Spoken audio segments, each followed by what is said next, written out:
playoffs. He has played these two. He played last night as if he was, if the game was fixed. I don't know what he's doing. And Kenneth, from now on, by the way, Kenneth Atkinson, because, and here's why. If you were born Kenneth, if you have any cool, if you're cool, you're hip, whatever. I just using the word hip means I'm not cool. Yeah. But Ken and Kenny, those are acceptable names. Kenneth, you're a dork. If you go by Kenneth, you're a dork. We all know this. So he's a dork, and he's done a terrible job. Why? And by the way, I don't want to hear about Donovan Mitchell hurt excuses, because if he's hurt, tell us. Otherwise, I'm not giving him that pass. Donovan Mitchell finally got his groove back yesterday, right? I said right on the show, Stella's got her groove back. We got Donovan. He played like a superstar, and they pulled him out in the fourth quarter. The team was red hot. They had taken the lead, and he pulls them out of the game. And from that point on, it felt like they lost their mojo. James Harden didn't do anything. And a perfect encapsulation of James Harden, the playoff player, is that last possession. First of all, I know down 6, 45 seconds left, you're probably going to lose the game. I get it. 90% you're going to lose the game. Unless you're the Cavs. And then you... Well, that happens, right? Yeah. But how on earth is James Harden have the ball in his hands and not Donovan Mitchell with 45... And then he just falls to the ground and loses the ball. That was absolutely pathetic, and he stinks. There's a lot of blame to go around yesterday. Oh, he gets the most. Mobley, and Kenneth. No. But yeah. Not Mobley. Harden and Kenny. Kenneth. Yeah, no. There was... No, Mobley gets blamed. He got 1 rebound. He's 7 feet tall, Mike. I didn't say he doesn't get blamed. I said the two main culprits, in my opinion, are coaching and James Harden. Okay. And then we can parse out the rest. Then Mobley. Do you want to start with Harden? Start whatever you want. Go whatever. I ramble. You guys ramble. Three stats from Harden real quick. You tell me which one's your favorite of the 3 from yesterday. Or from just this. More turnovers than either assists or field goals. So now, through 2 games in the series, he has 9 made field goals and 11 turnovers. Great. In this series, 2 games, 9 made field goals, 11 turnovers. Yesterday, he had more turnovers than made field goals. I told you before yesterday in my 5-pack of stats that he had 29 career playoff games with more turnovers than made field goals. Now it's 30. Yeah. Extending his lead over current active players. Russell Westbrook's second was 17. Yeah. It was 12. Now it's 13. I heard a stat from Tim Bontemps this morning that's going to... It's hard to believe. In yesterday's game, the Detroit Pistons were 7 of 7 from the floor on drives where James Harden was the primary defender, including 5 of 5 in the second half.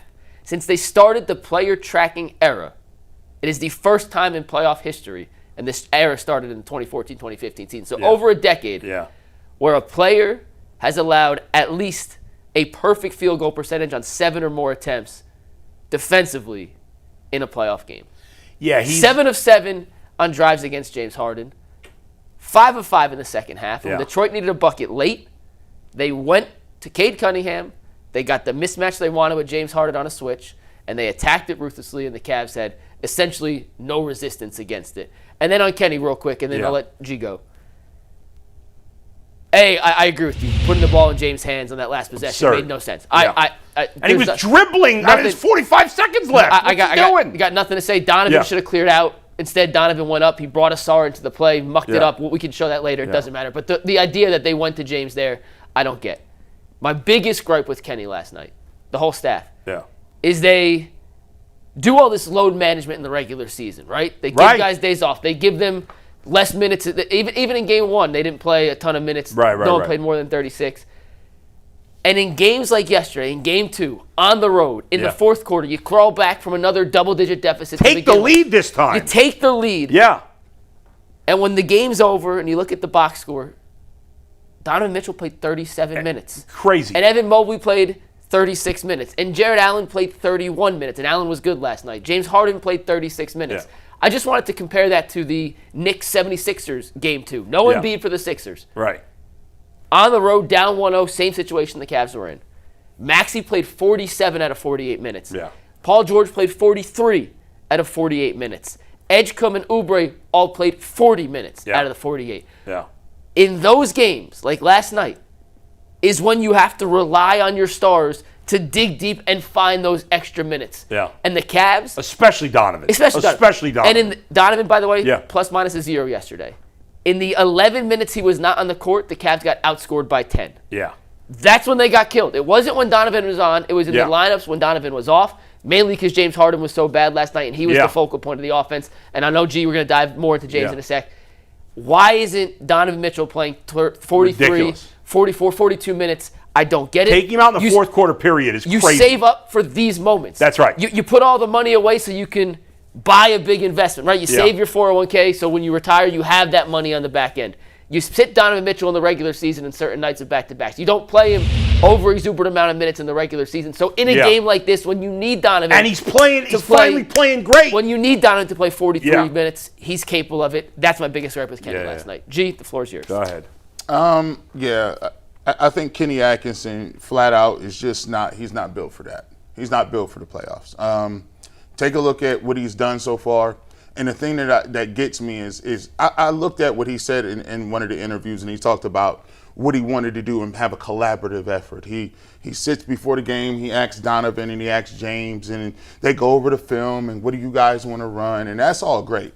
I know he's learned a little bit of that from Steve Kerr when he had his time with the Warriors. But here's the thing you got to understand. You ain't got the Splash Brothers out there.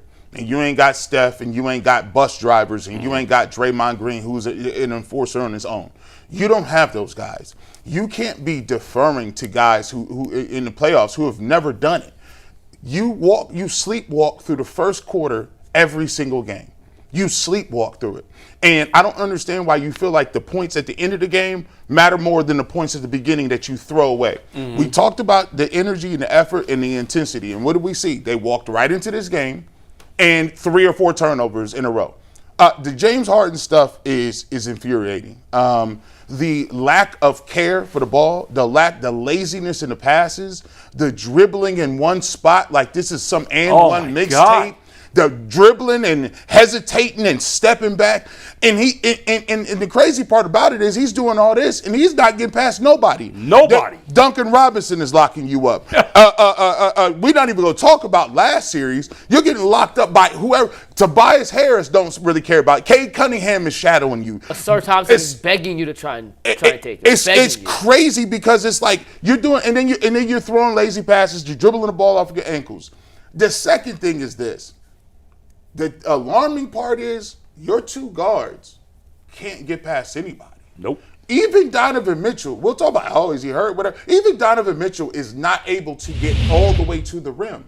He's getting stopped and cut off. That's why he's now doing his arm over move higher and higher up. Yeah, I thought it was they brought it up on the broadcast. It was a great observation on the broadcast yesterday. Good job on the broadcast. I thought the play-by-play guy was a little cheesy the last time. He's still a little cheesy, but I thought it was much better this game. It was a great point about the windmill gather that Donovan does. He's starting to do it further and further out from the three-point line because he's not getting the head of steam downhill to get to the rim. When he does it from the three-point line, he's not Giannis. He doesn't have these super long strides to still get to the rim, so he's taking these floaters. And he was playing well yesterday. But you're right, he's still not getting to the basket. And so the thing that is alarming that I look at is, and then the big thing, the huge thing, and you got the game, you're up 1, and they call a timeout, and you see what.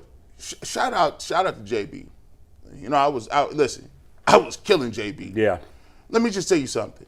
During the timeout, JB Bickerstaff is in his guy's face. I love that. Telling guys, hey, you can't let Donovan Mitchell get a rebound. Guys, what are we doing here? He's calling out his stars. He's intent. He's jockeying for every single call on every single official's back. Even when they give him the call, he's still on them. Kenny is sitting down there like this, like he doesn't have a clue. Feel free, Kenny, to bring some sort of intensity. Feel free to bring the fight. Being a good coach is not being best friends with your players. Being a good coach is understanding what you need to push the levers and buttons, and you have not pushed them. If James Harden is dribbling off his football, sit him down. Evan Mobley, when I look at the stat sheet and I come to the sideline, when you guys want to do a pilgrimage all the way, the assistants want to walk 15 feet away from the... Listen, while y'all over there, how's about you talk about basketball and say, Evan, unacceptable. 1 rebound? One. Yeah. He's 7 feet tall. You are a defensive player of the year. Yeah. Ask yourself, are you playing like a defensive? This is gonna sound like a defensive Evan, and he needs to give way more than 9-1. Like he deserves part of the blame because he's a max player. 9-1 is a tour date. It's not like offensively you need more from Evan. he was terrific defensively on Jalen Duren yesterday. Terrific. Seriously terrific. And part of the reason that his rebound numbers were so low, and let me make it once again clear, 1 rebound is unacceptable. I'm not. He had, I think the number was 20. We talked about Duren's contest yesterday. Yeah. When you contest, you very rarely get the rebound because you're out of position. He had 19 or 20 contests yesterday. Defense, Mobley, good. Ending possessions, Mobley, bad. Yeah, well, it wasn't good enough because they didn't win the game. Except when you're on the free throw line and you miss 2 free throws. And Stewart got the offensive board. And you still let them get that. That is I'm not crazy. Don't take me as trying to Daniss defend Evan there. Jenkins. Yeah. He was the best player in the He first had like half 6 yesterday. rebounds. The guy's like 5 feet tall. Daniss Jenkins was the best player in the first half John's, yesterday. baby. By the way, best player in the first half. Do you know last 4 games where the Cavs have lost 3 of 4? You know what James Harden's shooting percentage is from the field and from the free throw line? I mean, from the 3-point line? It's sub 40 for sure. Is it sub 30? He's shooting 30% from the field. Yeah. He's shooting last 4 games 15% from 3. So, and that's not like taking 5 shots. No, he's taking like 20 shots, 25 shots. So James Harden has famously said, "I'm the system," right? And when they acquired James Harden, they sacrificed some of the Kenny Atkinson offensive principles that they built last year and been building upon in 2025, 2026 to allow James to be the guy that James has been in the past, right? We talked about the less ball movement, more heliocentric offense, more pick and rolls without guys moving on the back end, less cutting. Well, in games 5, 6, 7, 1, and 2, the last 5 games in particular, where Harden's been struggling, he's just not able to get past guys in the same way he once was 10 years ago. James Harden is trying to play basketball like he's 2018 MVP caliber James Harden, and he's simply not. And he's 36 years old. Yeah. We, myself included, got ahead of ourselves in thinking he still had it because in the regular season, when defenses aren't locked in like they are now and they're playing a lot of bad teams down the stretch, they're able to get those pick and rolls. Detroit is intentionally eliminating that pocket pass, saying, James, if you're going to beat us, you're going to have to beat a Star Thompson on the perimeter who just finished 3rd in Defensive of the Year voting.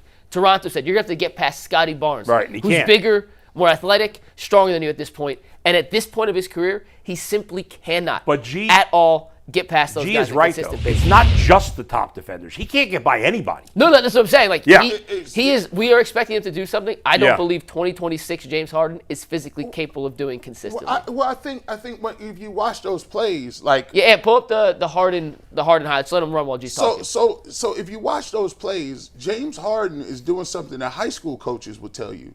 You're giving him one move, and then you're crossing right back into the secondary. Give me the hesitation, and if he was to say, okay, here's how I'm going to operate with this. I can't get all the way to the basket. I understand that these guys are loading up on me, and the way they're playing me, they want me to do that. So what I'm going to do is I'm going to take a page out of Cade Cunningham's playbook. Cade Cunningham is not trying to get all the way to the basket. You know what he's doing? Pull-up game, mid-range game. You know what Scotty Barnes was doing? He just hit one right there. He tried. He just can't make them right now. If you can't hit that, that's the fix. If he has to come off of, and I don't think, now I'll ask you this.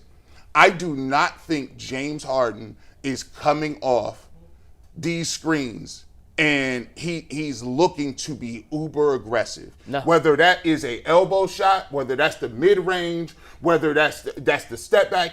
He's trying to figure out in real time what he's going to do instead of saying, let me attack and then let the defense react to it that. feels like he's reacting to the defense as opposed to making the defense react to him. Yes. And throughout his entire career, what has made James Harden so good, top 75 player ever, former MVP of this league, is he has made defenses react to how he's moving. And now, because he's not able to get past the Asar Thompsons of the world, the Tobias Harrises of the world, even at times, he got past Duncan Robinson a few times. Duncan locked him up a few times too. Because he's not able to get that first step and get the space he needs to then make the defense react, and because he's driving into paints that have 4 defensive bodies in there because they don't respect the outside, he's having to think on the fly. And James has been a I know you love that word. Supercomputer. A supercomputer in the past. But the supercomputer doesn't work if you don't have the answer to the equation. The answer for James is always, I make 80% of my floaters. Or if I get you on my back hip, I'm going to take that little elbow jump shot. Yep. Yeah. But right now he's not making shots. So now he's getting into the paint. He's not trusting his shot. The kickouts aren't there. The pick and roll's not there. He finds himself in no man's land. And how many times in game 1 and game 2 have you see James get past the first initial defender, have him on his hip, go up for a little floater and it gets smacked out by one of the loose hands from Facts. Detroit, loses it out of bounds, gets ricocheted off his knee. Yeah. He doesn't seem like he's playing with the answers right now, and he's reacting to what Detroit's doing as opposed to forcing Detroit to react to his moves. I'll sum it up, and then we're going to take a break because we got our guest. The Cavs have made 21 three-pointers in the first 2 games of the series. Duncan Robinson himself has made 10. So the Cavs have 11 more threes than Duncan Robinson through 2 games. Duncan Robinson, who's just a guy, It's my boy. good shooter, Duncan's my guy. has been better than disrespect any Duncan. member of the Cavaliers in this series. Anyone, including Donovan, over the 2 games.